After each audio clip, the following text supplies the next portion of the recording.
Welcome back, Immigrant Nation. Another week, another new episode. For the ones that are new here, welcome to An Immigrant's Life. I'm your host, Aaron Deliosa, and on this show, I facilitate meaningful conversation that sparks ideas and share stories from people that have been impacted by immigration. However, it's important to note that just because I'm listening doesn't necessarily mean I agree with everything my guest says. My aim is to foster discourse that allows us to explore different perspectives, leaving you, our listeners, to decide what resonates with you. I had a busy weekend. I finally finished coaching my eldest son in his intercity league. Unfortunately, we lost our playoffs game. We got smacked. I mean, I understand the boys were tired the night before, but reflecting about it now, it was such a great experience seeing these boys improve and find themselves and find their way to play together. It was very inspiring and it was enjoyable. Am I going to coach next year? Perhaps. We'll see what's going to happen. It's a lot to take on, but I really love coaching, so maybe. Actually, I'm not done coaching. I'm actually coaching my youngest for his house league this Sunday. It's our playoffs, so big games coming up. Hopefully, it goes to our favor. It's anxiety ridden, but this is why we play sports, right? So that's the personal check in. Now, how about let's talk about this week's episode? This week's episode, I'm thrilled to introduce a dynamic human resources professional that is originally from Uganda and now making waves in the US. In our conversation, we delve into a range of topics from the intricacies of exit interviews and resume crafting to the ever relevant discussions surrounding remote work. She shares invaluable insights on conflict resolution, the art of active listening, and her perspectives on the constantly evolving landscape of the US job market.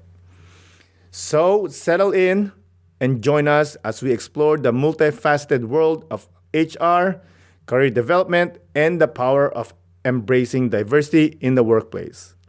And with those beautiful words, and without further ado, let's get into the show. Isa, dalawa, tatlo. Today's guest is a human resources professional who's a combination of intelligence and a pleasing personality, hailing from the land of beauty. Everyone, please welcome Linda Ohairwe. Hello, it's so nice to be on this podcast. Thanks, Aaron. Thank you so much for accepting.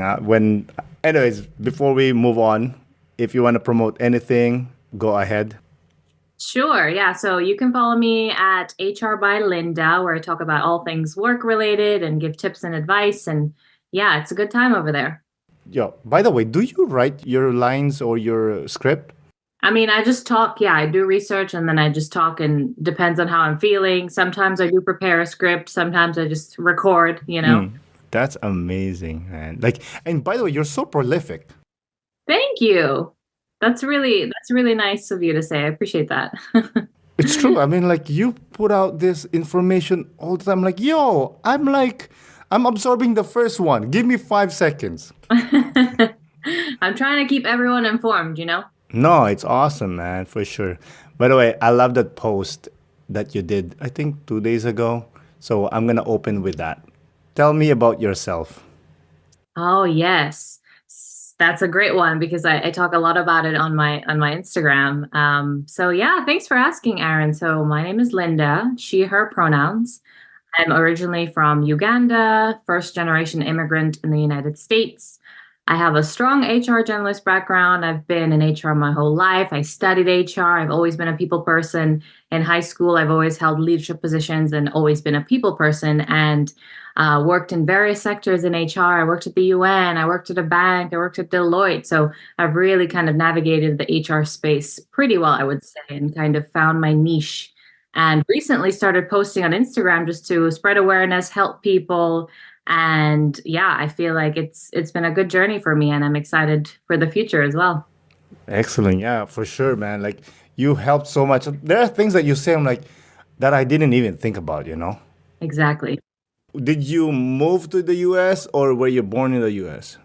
No, so my background is actually very interesting. So I was born in Russia, back when the Soviet Union collapsed. Yeah, I know everyone always thinks I'm Filipino. Either I'm Filipino or I'm Dominican or Puerto Rican, I something. see No that. one Yeah. ever, because I'm mixed, so no one can ever know. But I've gotten Filipino a lot, you know? Hmm.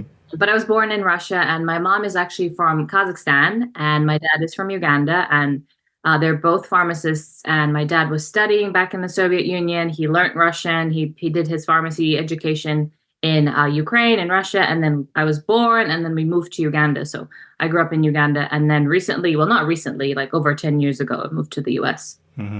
Pharmacist. What are you doing in HR? Well, I mean, I can't be a pharmacist. I have no passion for science and chemistry and physics. I think my strengths are business and accounting and finance, that kind of side, and HR as well. So yeah, How was mom and dad with when you said that you want to do HR?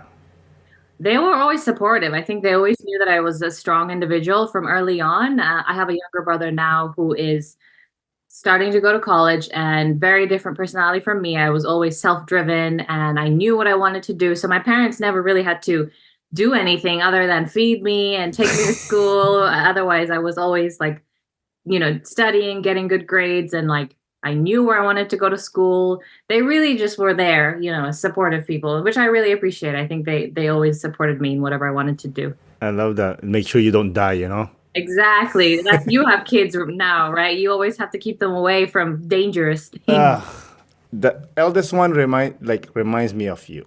Really? He's good. He like make sure he doesn't die. Make sure he does the thing. You know. The second one, he's a bit of a wild card. You have two boys? Unfortunately, yes. Any plans to have another one and maybe a girl? No, Two no. is already a lot, huh? Two is perfect, girl. Yeah, Two. I agree. I think I would have two kids. Hopefully a girl and a boy, but Yeah, everybody says that. yeah. Well, the second one we thought was gonna be a girl. Yeah. Did you do like the early gender, or did you like wait until the birth?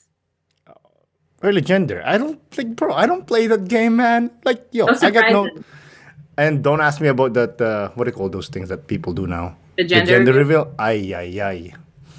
I'm like, yo, why can't you just like go to your family and say, by the way, boy or girl? You know? Yeah.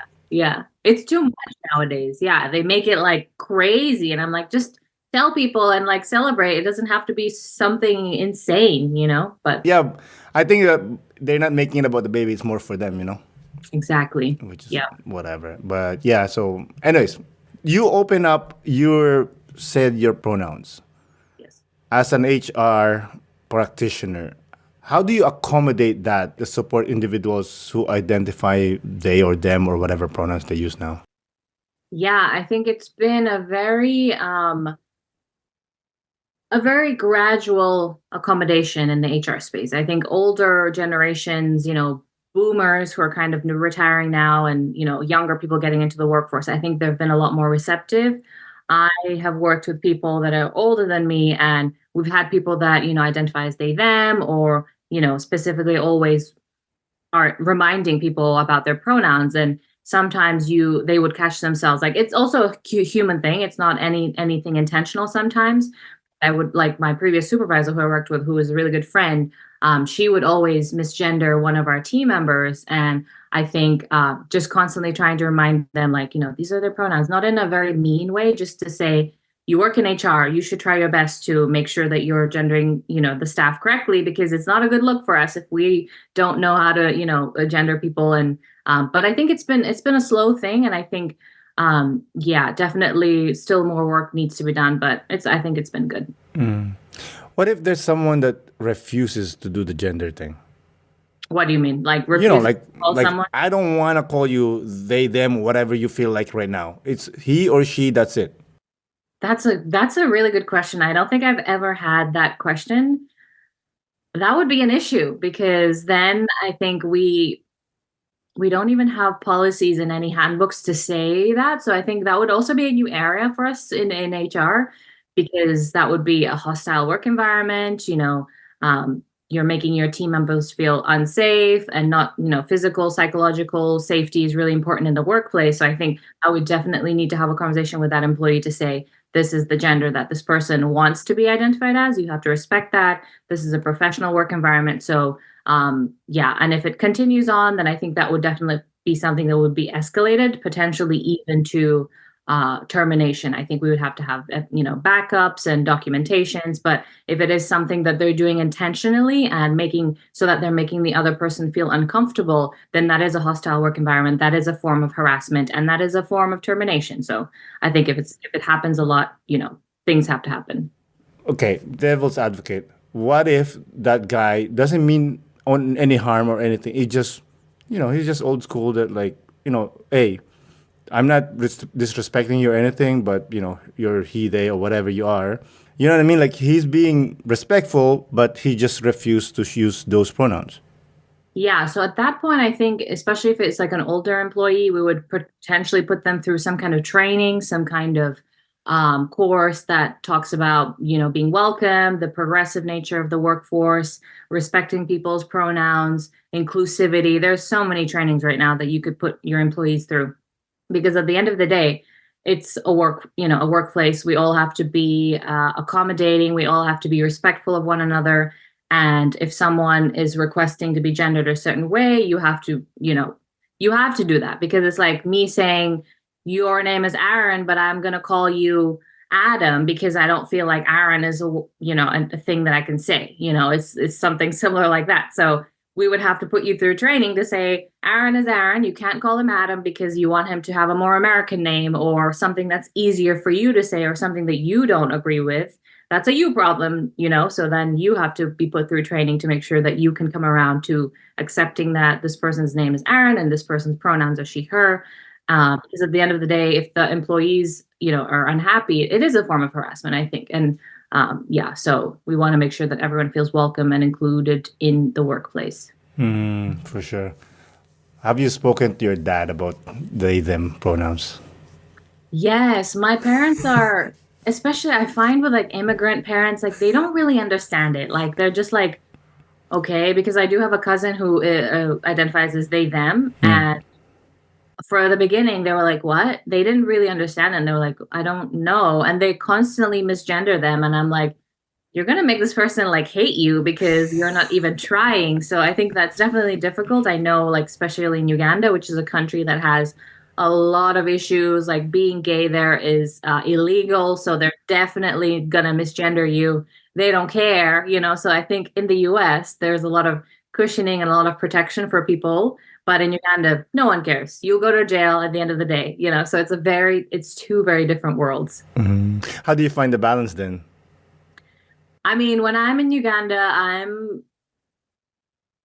I would say I'm the same. I don't know. I always try and be respectful and, like a nice person, and I'm not going to try and go out of my way to make someone feel uncomfortable. If I can be, if I can educate my parents about this stuff, I also think it's important that you keep up with the times. Just because you grew up in one way, times are changing. And if you don't keep up with the times, you're going to be outdated, just like in the workplace. AI is taking over the workplace. If you're not keeping up with it, you're going to be the one who's losing at the end of the day. So I think it's coming from a learning mindset and a growth mindset instead of like, oh, I'm just stuck in my ways and I don't want to learn this and I don't want to do this. So I think just leading with learning and growth has always been beneficial for me, especially with my parents who can be very stubborn. Definitely. How Yeah. do you deal with conflicts with, I don't know, dude. I'm like, if I was in HR, I'm like, oh, you have a problem, let's go outside. You wouldn't be good HR. You would get fired.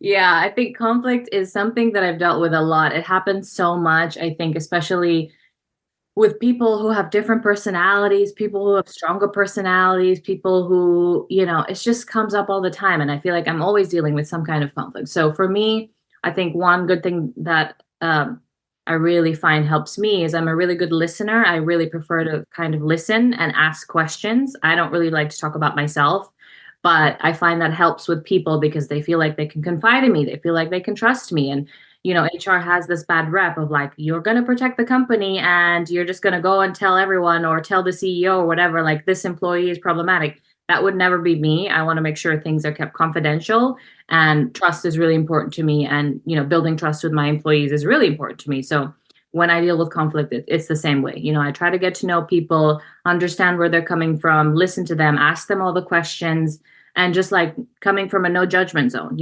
I just want to hear, what you're saying. Tell me that this other employee is terrible, whatever. I'm going to listen to it. And then I'm going to go ask the other employee. And then they're going to, tell me their side of things. And so I also think it's important to be very objective and impartial, and then find out what the root cause is. Because there's always a greater thing. Like maybe it's someone is being bossy or rude, or they don't know that what their jobs are supposed to be. And then there comes that clash of like, well, I'm the team lead in this project or whatever it is. So I think being able to problem solve and find the cause really does help in conflict resolution. But at the end of the day, they're not going to be best friends, even though we come together in a room and we mediate, but I think it's important that they stay professional and don't make other people feel weird, because, when there's like fights and then the team is like, oh, there's beef going on, and it just makes other people feel uncomfortable. So we want to make sure that everyone doesn't feel like,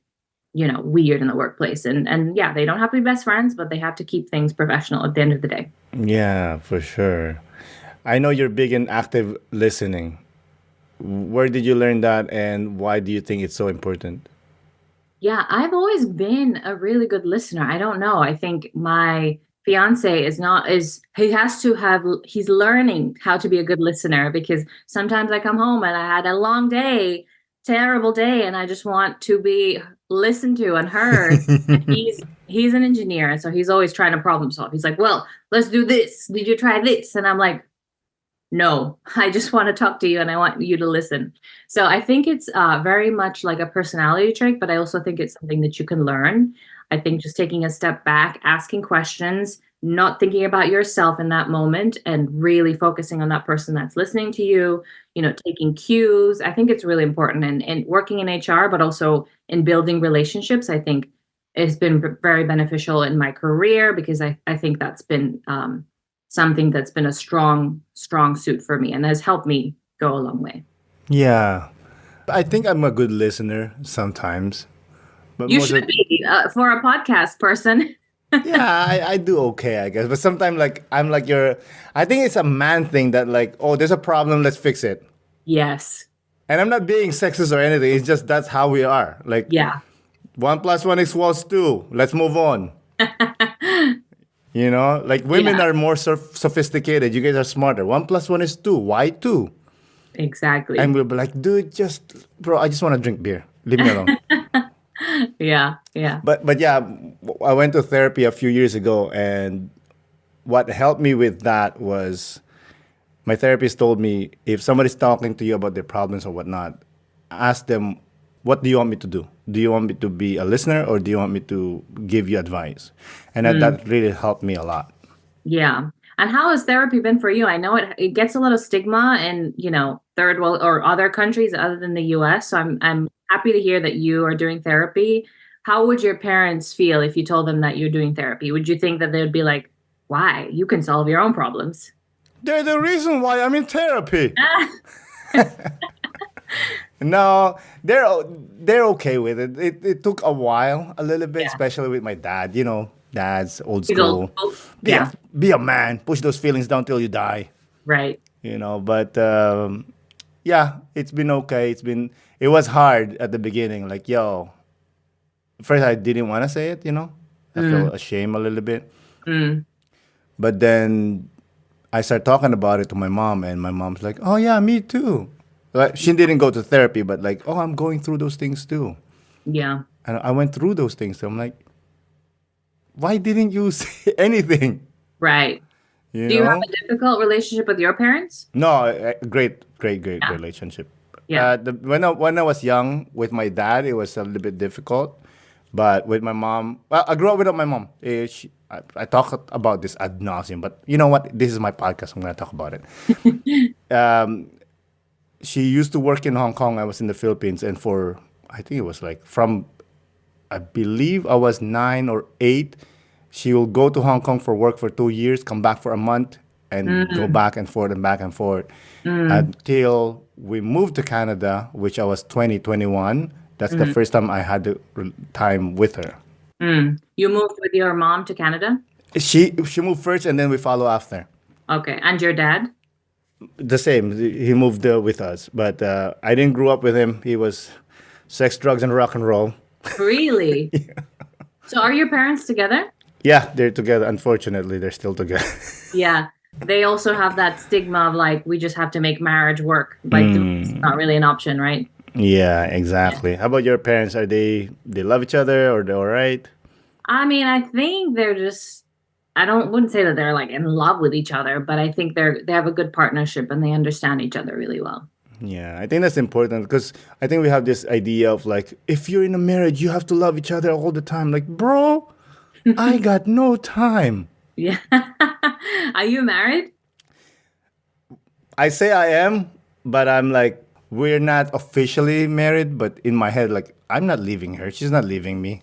How do your parents feel about that? Like the untraditional living together, not married with kids?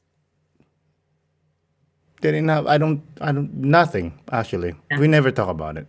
Yeah. It was just never an issue. And I Yeah. was the first one in my family, actually in my clan, to be with a person that is not Filipino. Ah, I'm the rule breaker. yeah. You have siblings? Yes, I have to. Do they live Yeah. in Canada too? Yeah, yeah. They have all my families here. Fortunately, I'm super fortunate. Yeah, Like that's awesome. uncles, aunties, not all of them, but the majority, the best ones almost. Yeah. you So do know? you guys go back to the Philippines often? Yeah, no, not often. I went back. I brought my kids. When was that? 2019, the first Yeah, time, to show like, hey, this is where I grew up. You right. know, I was poor, and they're like, I love it here. Like, no, you're supposed to hate it. Right. Are You you know. teaching them the language? Now I tried, but they're like, they just give me that look. My second one, yes, but the first one, no. No, he's Yeah. like, Kulugulas. Do you speak Swahili? What do you speak? I speak Russian, yeah, because my mom taught me Russian. Yeah. Russian and And what English. else? That's And it. English. Okay. You don't speak Swahili?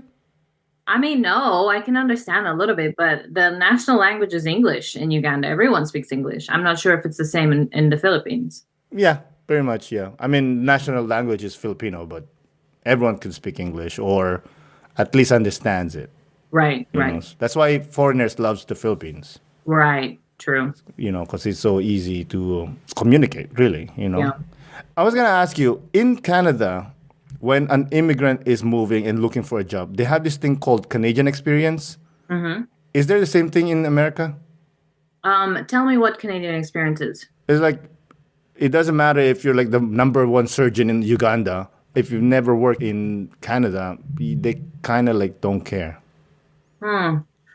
Does that mean that they need you to have Canadian experience before they can employ you? Something like that. They won't say it directly because I think it's Uh, against the law, but yeah. that's pretty much what it is. And do they need to have like a specific visa to employ someone from who's not Canadian? Oh no! Well, obviously you're so supposed to be a PR or you have to have Oh a yeah. job, but it's like the sense of like looking for a job. Yeah. Like they will say like, oh, you don't have Canadian experience because you don't have references because you're new. Yeah. I don't think it happens as much in the US. I think for jobs that are hard to fill, like doctors or specific niche roles, I think they're willing to take anyone who has experience, who can, yeah, who has the qualifications. But I have never looked at a resume and looked specifically like they have US experience. Yeah, so I don't think it happens as often here. Well, because of your background too, I'm sure it helps. Yeah, I mean, I think it's definitely a deterrent because hiring someone who's not a US national requires you to sponsor them. It costs thousands to the organization. So I feel really sad for a lot of international students, which I was an international student, but I was the lucky one that was able to get visa sponsorship. But a lot of these students that I meet with every day who like hit me up on Instagram, they're like really smart, really talented, really capable. And it makes me really sad to see like they're going to apply for all these positions, most likely not going to get anything. And then they have to go back to their country. And some of them have been in the US for like 4 or 5 years. Like they're super used to it and they really like living here and they don't want to go back to India or wherever their countries are because, living in the US is a lot better for them. But because it costs so much money to hire them, they're going to get overlooked. So it just makes me really sad and I feel for them and I try to help them as much as possible. But at the end of the day, the job market right now is hard and tough for Americans. So just imagine being an international student, it's going to be 10 times harder. Do you think there's a lot of jobs not being filled out, or is just statistics? I do think that there are a lot of jobs that are not filled. I posted my video about ghost hiring, which went viral. A lot of people were saying, yeah, they do this at their company. A lot of recruiters say, no, this doesn't happen. So a lot of people have different opinions, and I welcome all opinions. Like, you should be able to voice your opinion. I'm voicing my opinion. But I know that on LinkedIn and Indeed, a lot of those jobs, and a lot of people have said, I've seen this job been posted for several months, even some person was like 2+ years. They just keep reposting it because it looks good for the company or because maybe they're actually turning over super high. So then maybe they're always hiring for that position. Or, a lot of startups post a bunch of jobs so that they can get a bunch of funding. There's so many reasons, weird reasons that go on in the business side of things that people don't know about. But me, as someone who works in HR and who talks to CEOs and founders, like you don't really know until you start talking to people and to understand what actually goes on. So when you post stuff on Instagram, obviously those are facts. You don't add your opinion there, right? Firstly, I will say those are not all facts. Facts and opinion. I think based on my research too, it's based on what I see. I don't want to say that everything I'm posting is facts, like, for example, how to answer an interview question. That's my opinion. That's how I think you should answer an interview question. Or if I do something about like layoffs that I saw a news article on CNN or whatever, like I'm using CNN's information. So, I wouldn't say I 100% say it's facts, but I try my best to make sure that my sources are credible and that I'm using information that's actual and that so that people can have a real idea of what's going on. I asked that because does your company makes a comment about your posting like, hey, make sure, keep it your opinion or, make sure that this is, you know what I mean? Like, do they say anything to you? No. I mean, they wouldn't because that's none of their business. First of all, everyone should be allowed to say what they want. I'm not saying anything about my organization. I'm talking about my experience. So if they did, then they would definitely get pushback from me. And I'm not afraid to speak my opinion and say, tell me why I can't do this. Like, give me a legit reason, And I think, it shouldn't be, unless you're shit talking the company or, spilling all the secrets of the organization, then you should be allowed to say what you want. The internet, it's a free country, and people should be able to speak freely. Definitely. You mentioned that you moved to the US as a international student. Why did you choose the US? Yeah, so I chose the US. So I actually went to a British high school in Uganda that followed like the British curriculum. I did A levels, O levels. I think it's similar in the Philippines, right? No, we're Americans. You the guys do what is it, IB? What you ask? I'm not that smart. Anything, whatever the Americans are doing, we're doing that too. In the Filipino high schools? Yes. Oh, you went to high school in the Philippines, right? I went to high school and college. Oh, okay. So yeah, I did high school in Uganda. So we did the British version, which was A levels and O levels, which was pretty rigorous. I think American high schools don't really maybe prepare their students well enough. I don't know. I'm just saying because the minute I went to college, my freshman year was super easy for me, like calculus, everything, because I had done it in high school. But some of my friends were struggling. They were like, oh my gosh, like studying all the time. And I wanted to have fun. Like I was like, I want to get good grades. but I also want to enjoy my experience and I want to make sure that I'm going to parties, but I'm still submitting my papers on time, getting A's. My GPA was, almost a 4.0. And so I managed to balance that really well. But um, I think that really prepared me really well for college, for sure. Was there any culture shock when you moved? Yeah, major culture shock. I had been to the US many times, but it's different when you come with family and when you visit and when you go to New York. Like now that I live and commute into New York, I just have such a different opinion. Like when I was here, when I was like a teenager, it was so romantic, like not Empire State Building and Madison Avenue and, all these things that you see in the movies. But now when I'm going through New York, I'm just seeing like dirty rats, poo, homeless people, like trash everywhere, so the reality has set in. But I would say that for undergrad, I did have a culture shock. So I went to school in the South, in Mississippi, deep South, which doesn't have a good reputation. It has a racist reputation, and for good reason, because they do have problems.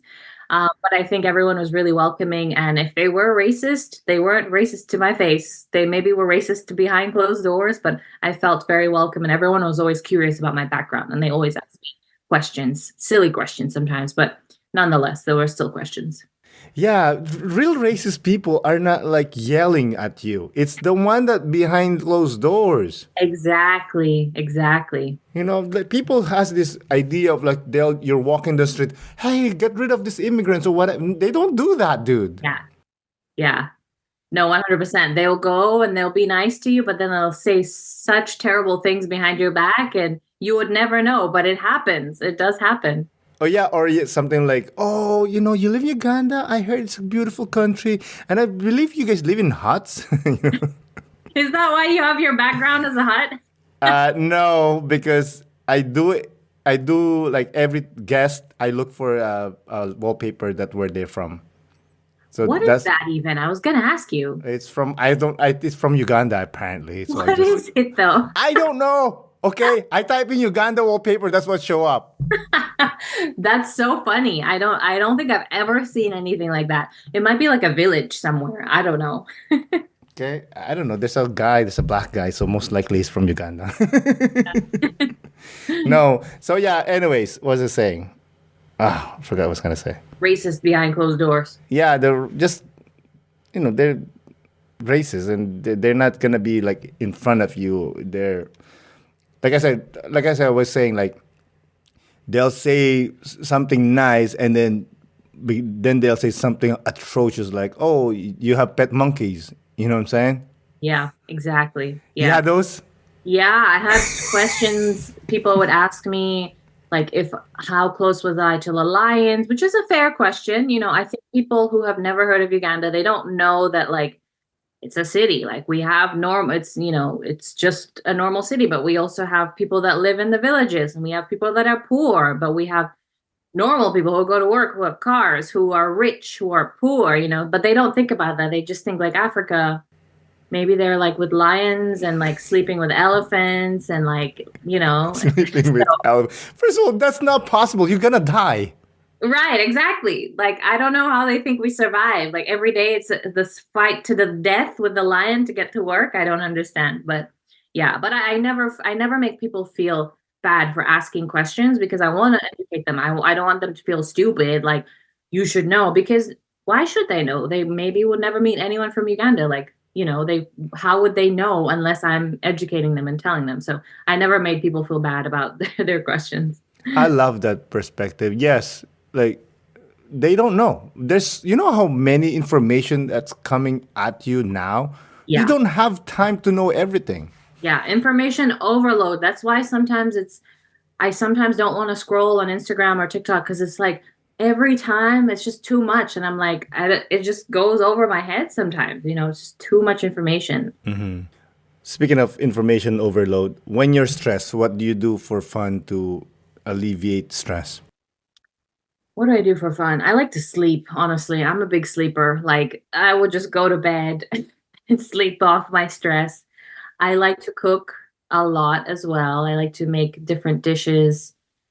And I like to go on like walks. Like that's one of like listen to some music or like a nice podcast.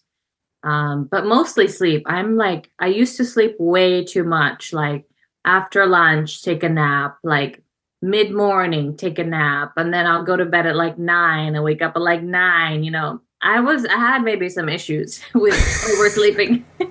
That is a lot of sleep. I I mean, know. sleep is good, but too much is too much. Yeah, because then I felt tired. You don't feel like if you sleep too much, then your body also like gets tired because you were too sleeping too much. But yeah, sleep is my favorite. I know you help some people with their resumes and whatever else. And you also help with writing cover letter. Is that really necessary? I mean, honestly, I wouldn't say so. Like, I think with tools like ChatGPT, you can easily do that. But I think even when you apply for jobs, I think especially now in the market that in the job market that is in happening right now, like they will not get to your cover letter if they can barely get to your resume. So I think I would always tell people to focus on their resume. Cover letter is not really necessary until maybe you're like deep into the process. Like, out of 3 people, they might look at your cover letter to see like what differentiates you from someone. But yeah, I don't think it's that necessary. I think ChatGPT has come a long way. Other tools, cover letter pilot, like you can easily get away with those tools. This is one thing I learned a few years ago, which I'm like, I find like, what is this for? Like exit interviews. Oh yeah. You do that? Yeah, I'm doing one next week actually. Why? What's the point? Well, we get good information. An exit interview is an interview that you conduct when someone is leaving an organization. And usually when people are leaving an organization, if they have another job or whatever, they're more prone to be honest with you in terms of things that are wrong in the organization. They can tell you all the details and be brutally honest without fearing that you're going to fire them or, have some kind of negative image of them. So I find exit interviews very helpful in terms of determining like if there are specific employees that are problematic, or maybe the culture of the organization is problematic, or like our leaders are kind of problematic, so you get a lot of information that can help you make improvements so that people don't leave. Because if you're doing exit interviews all the time, something's wrong. Like if people are leaving your organization, something is wrong and you need to address that issue. Have you had a case that was so heavy and that you took personally? Let's say, I don't know, sexual harassment case or whatever else? Mm.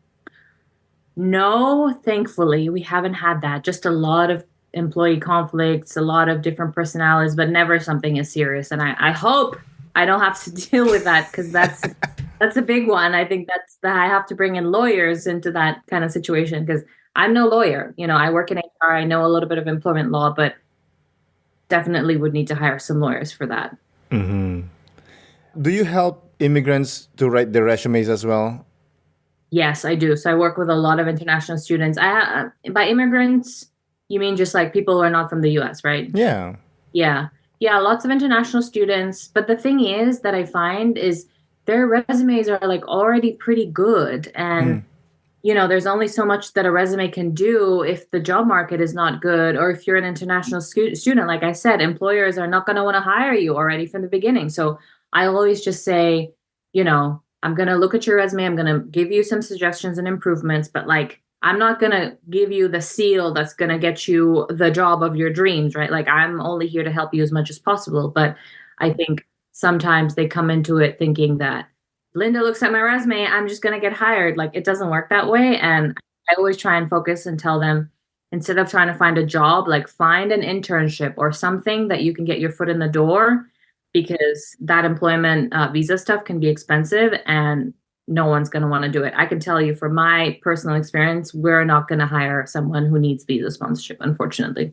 I actually enjoyed helping people with resumes as well. But Oh, like, really? So tell me how you helped people with their resumes. Was it like Filipino dude, it people? was just like basic, like because in the Philippines they put like your age, your Yeah, religion. right. And a picture and like information that I don't need how many kids they have, where like it's just insane. Yeah. So that's saying like basic because they're like, oh, can you help me with your my resume? I'm like, all right, send it over, and I'll be like, I'm a type B plus blood type. I'm like, bro, who gives a, no one cares. Yeah, yeah. Is that how it works in the Philippines? I've always been Yeah. interested because when we have hired at my a previous organization that I worked at, we hired like people all over the world, and their resumes were very interesting to me. And I was like, a lot of different trends in different countries. Like I'm always telling people what a resume should look like in the US. Keep it to one page, use, strong bullet points, don't put a picture, not none of that identifying information. And then I look and see like if we're hiring from Kenya or like Brazil, their resumes look super different. So is it a thing in the Philippines to have so much information on your resume? Like, do they Yeah. need that information? Dude, like to get a job in the Philippines, just let's say you're gonna work for McDonald's. Right. You wanna know what you need? What? First, we have this area in the town. It's called barangay. It's like a Uh-huh. zone in the town. You need that permit. You need Really? police permit. You need What? FBI permit, which is like the NBI of the Philippines. Uh, You know, you need medical. You need to be not sick at all or whatever. You need references. You need obviously the resume. Dude, it's like to get a job for like let's say a McDonald's, it's incredible how people get a job. yeah, and it's very competitive, right? Yeah, just for like a position, and they don't do full time. They Right. will hire you as part time, but you're working full time. Is the pay like better? Is that why people want to work at a McDonald's, or is it like just it sounds good for them? To be honest, it's a job. Yeah, yeah, Like there's no job there. It's right. it's improving now because of the telemarketing and whatnot. Yeah, That helps a lot, I find. But growing up there, like there's no job. yeah. Like I'm so lucky I moved there, or else I'll be driving the whatever tricycle or something. Do you ever think about what your life would have been like if you stayed in the Philippines? All And the time. what do you think? Would you have been happy, first of all? Would I be happy? I probably won't be happy because I'm the type of person that always want something, and I always wanted to move. I Mm, always wanted to immigrate. hmm. As a job, I always joke with my mom, I'll be like a construction worker. Hmm. In here, it's a good job. In the Right. You get paid a lot. in the Philippines, that's like one of the lowest job, Right. you know. Or you know what tricycle is? Yeah, on a little bicycle with three wheels. Well, it's a motorcycle, yes, Oh, but the okay. same idea. I always joke with my mom, I'm gonna be a tricycle driver with like I'm married, I have like 5 kids. Oh my God. Yeah.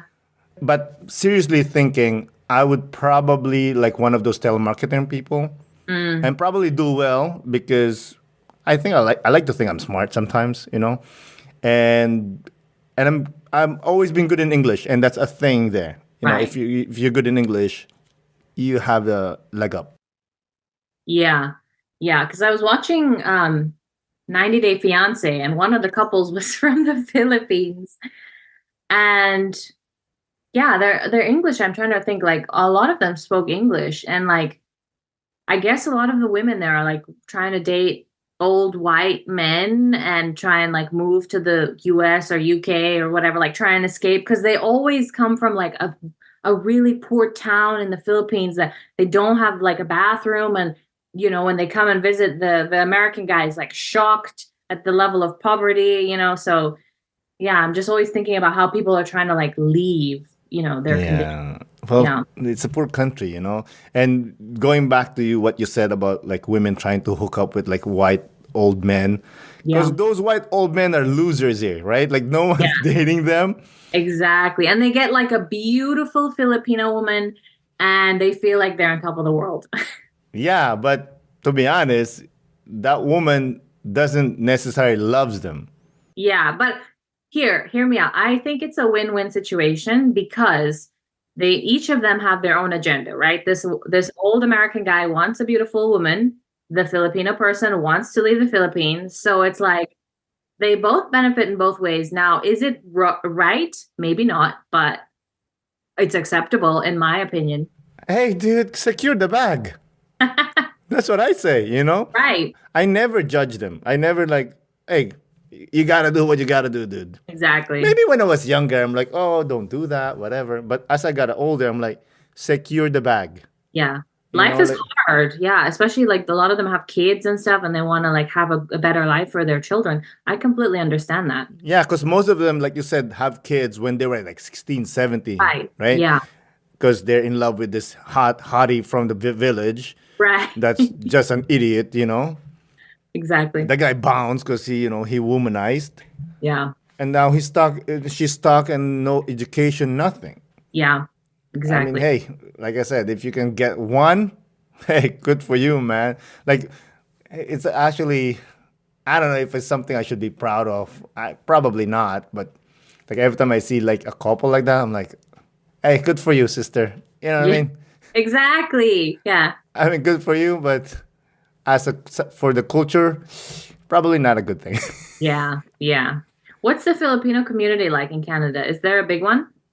Yeah, in Toronto, it's a big one. Here in Montreal, yes, we used to be closer to them, but then politics always comes in, Yeah. you know, and it's just like, I don't have time for these things. I like, I love my people. I'm Yeah. proud of them. I Yeah. just prefer the one that grew up here Yeah. Yeah. because the one that grew up back home, they have that like the old way of thinking. Mm, Let's say, oh, it's Linda. She's from this area. mm. Like, And they dude, already have an opinion and idea of you. yeah. So, how about New Jersey? Is there like a Ugandan group There's or? really not. There's really not. The closest thing that I can find is in Boston. There's like a little Ugandan community, and they have like Ugandan food. Everyone speaks the language there. It's really nice. But the funny thing is, people don't. They don't like see me as a Ugandan. Even when I grew up in Uganda, they're like, "We refuse. Like you are light skinned. You don't look like us." And I completely understand. Because I don't look like a Ugandan. I'm obviously mixed. So it's always funny when I'm like, "Hey, I'm from Uganda," and they're like, "What? We don't think you're Ugandan." But they're really nice and friendly people. But yeah, the one thing I do miss is like the food and just like people being nice and friendly and yeah. But no community in New Jersey, unfortunately. Mm. You mentioned that the Ugandan doesn't accept you. Does the Russians accept you? Absolutely not. They do not accept me. And what's funny is when I used to live in Brooklyn, there's a lot of Russians that live in Coney Island. It's like near it's in Brooklyn. And on the train, I would always be going there and you just hear Russian speaking. And sometimes people would talk about me, they'll say something about me, and I would like respond in Russian and they No. would be like super surprised. Yeah, because obviously I don't look like I speak Russian, so it's always nice when even when I go to my mom's side of the country, like they just like they look and see me as a foreigner, and then I would speak Russian to them, and they get surprised, and yeah, so it's nice to never really be known. I'm like a little like tiger, like I love that. what is it called, like chameleon. Yeah. What's the word that they use to like say? Okay, in Filipino, we usually say negra, which is black woman, right? Or Yeah, itim means black. yeah. What's in Russian that they say? What do they say? Nothing crazy, please. I mean, the color black is chorna. Hmm. So I guess yeah, chorna девочка, like black girl. Okay, Yeah. so once you see that, I'm like, oh, these bitches are talking about me. Yeah, exactly. I already like I love that because growing up in the Philippines, we used to have this friend of ours. He's half too. He's half Filipino, half Spanish. He okay. looks when he was younger, he looked Spanish, but now he looks Yeah. like whatever he looks like now. Yeah. And we used to make a joke that he doesn't understand Tagalog or Filipino, Yeah. and I'm sure you're doing the same thing. Yeah, yeah. Does he speak it though? Yeah, fluent. Yeah. Wow. Does he speak Spanish too? I believe so, but not fluent. Not fluent. Yeah. Yeah, I think he understands a little bit, but I don't think his dad. I think they speak English more Right, right. at home. Yeah. It's hard being an immigrant. Like I definitely want to raise my kids to speak a little bit of Russian because I think it's important for your children to know at least a little bit of a language, especially if one of your parents is not from the US, like but it's hard because they speak English at home and if you speak English at school, it's like you have to send them to a school that only speaks like Tagalog or whatever language that you're trying to teach them. Like it's really a struggle, I will say. Yeah, you know that saying, mother's tongue? Mm, That is real. yeah. So if mom speaks Russian to the babies, they will speak Russian. Yeah, that's why I speak Russian because my mom taught it to me. Yeah, because like me, I'm teaching my kids. They just look at me like I'm stupid. They understand a little bit, especially my youngest, like I said. Yeah. The funny thing was, I made sure they're close to grandma and grandpa. Yes. The old people, this is where they come in. Bro, it didn't work. Just send them with your grandparents for like a week or something. I Well, mean, my mom and my dad. So I made sure that the kids are close to my parents, right? right. Which they speak fluent. They barely speak English. They start practicing English with them. So they're teaching your parents English. Exactly. So now they grew up. They'll say, "How come you don't speak Tagalog?" And I'm like, "You never taught them. You cannot expect that from them. Yeah. I told What you did to you- teach them." Does your partner speak any other languages? She speaks French, I guess. French? English, French, yeah. Yeah. Do they teach French in schools? That's great. I think that's good at least. So your kids are going to learn speaking French. Yeah, they speak English and French. It's very loaded thing here in Quebec. Yeah. To Do you speak be French? un poquito. Nah, un po. Un poquito. That's not even French. That's Spanish. Un po. Un po. A Un little po. bit. I was better when I was new here because I was going to school, practicing. I Yeah. was working with like old Quebecois ladies that doesn't speak a lick of English. Right. So that pushes me. I was gonna ask you, how did your company deal with working from home? And what's your opinion about people working from home? Do you think they're more productive? Yes. So I have worked in organizations that have both. One was a fully remote organization, excellent. Now I work at an organization that's hybrid. I do think working remotely is the best option because one, it gives people flexibility. And if people are not doing what they're supposed to be doing, then you can do something about it. If you have performance reviews, if you have systems in place to monitor or not monitor, like evaluate the people's jobs if they're not getting stuff done. The way I work and my philosophy and like teams that I manage and people that I work with, if you work best at night, that's your business. If you have a family, if whatever, like I just need the work to get done at the end of the day. We have deadlines to meet, we have things that deliverables. So I'm going to leave all of the scheduling up to you. I don't like it when people feel like they're monitored or if they're in the office, they're more productive. They're not because it's like sometimes you're in the office and you don't really have much to do and you're just sitting and idling. If you were at home, maybe you could have done something better, like spent time with your family or made yourself a healthy meal. So I definitely think that giving people flexibility is the way forward. I hate this whole return to office stuff that all these organizations are pushing out. I think it's going to backfire. A lot of people are quitting, even with the layoffs. It's just a whole bunch of mess. So yeah, remote work all the way. Do you think those people that pushes people to come back to the office, do you think that's more ego driven? Yeah. I think it's also just like older people who prefer to have people like in the office or that's the way that they work. I find like older generations just like, hey, I just want to be able to come to your office and like ask you a question. Like, no, you can Slack me. We can set up a call. You don't need to come to my office to ask me a question. Like, just because you prefer it, you're making me come into the office because it's your work style that I'm trying to, bend to. I don't think that's the right way. And I think it's definitely older people who just have an older school mentality of what it means to be productive. Just because you're in the office does not mean you're productive. I can't stress this enough. Like, you're just sitting there and maybe, okay, people know that you're at the office, but it doesn't mean that you're productive. So yeah, I don't like that. I'm always fighting with my CEOs and my leaders to say, this is the best way to measure productivity is not by having people come into the office. I understand it's good to like collaborate and have ideas, but like, it doesn't mean that they're going to be more productive. They're going to hate you for making them come into the office and be less productive at sometimes, so it's a tough one. Yeah. Have you heard anyone though that they prefer coming to the office because it gives them routine or like they give them a sense of like goal?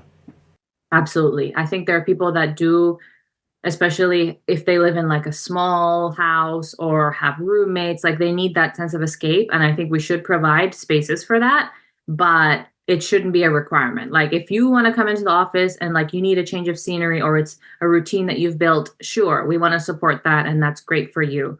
But, people should have the option. I think that's the main key. Yeah. Listen, Linda, it's Yeah. been such a great conversation. Thank you so much. Before we close out, do you have any last remark or anything you would like to say? No, I just want to thank you for asking me to be on this podcast. You had asked really good questions and I'm excited to hear it. Oh, that's so kind of you. Again, thank you so much for coming to the podcast. I really do appreciate it. Absolutely. Thanks, Aaron. I hope you have a good rest of your evening. You too. Good night. Bye. Bye. Thank you again, Linda, for coming on the podcast. I really do appreciate it. Thank you, listeners, for listening. This is Aaron Del Yosa for An Immigrant's Life. I'll see you guys later.